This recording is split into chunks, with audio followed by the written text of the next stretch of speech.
윤석열 대통령은 이태원 사고 관련 긴급 상황 점검 회의를 한 뒤 사망자들에 대한 신속한 신원 확인 작업을 지시했습니다. 또 한덕수 총리를 본부장으로 하는 사고수습본부를 즉각 가동하기로 했습니다. 취재기자 연결합니다. 박서경 기자.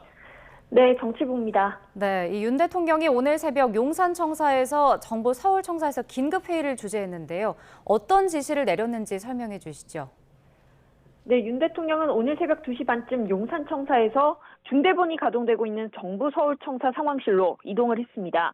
우선 지금까지도 연락이 닿지 않아 애태울 가족들을 위해서라도 돌아가신 분들에 대한 신속한 신원 확인 작업을 진행하라고 지시했습니다. 또 한덕수 총리를 본부장으로 하는 사고수습본부를 즉각 가동하기로 했습니다. 이상민 행안부 장관에게는 사망자 파악과 사고 원인에 대한 정밀 조사 등 수습 준비에 착수하라고 명했습니다. 동시에 윤 대통령은 조규홍 보건복지부 장관에게 병원에 이송된 환자의 치료에 만전을 기해달라 당부했습니다. 오늘 피해 상황이 종합되는 대로 윤 대통령은 사고수습본부 회의를 주재할 예정입니다.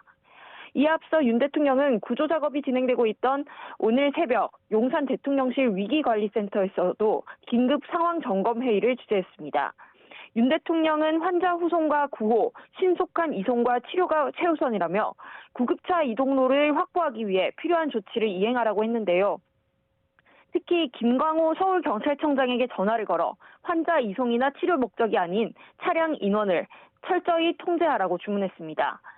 윤 대통령은 사고를 보고받은 직후 행안부 장관을 중심으로 모든 관계부처와 기관에서 구급과 치료를 위해 노력해달라고 했는데요. 이상민 행안부 장관은 소방청의 모든 자원을 활용해 구조할 것을, 경찰의 신속한 질서 유지로 인명피해가 최소화되도록 할 것을 당부했습니다. 또 다른 지자체에서도 유사한 사례가 발생하지 않도록 지자체에서 행사사전 점검 등 안전관리에 주의해달라고 덧붙였습니다. 이 장관은 사고 접수 3시간 만인 새벽 1시쯤 사고 현장을 직접 찾아 상황을 살핀 뒤 중대본 회의에 참석했습니다. 지금까지 정치부에서 YTN 박서경입니다.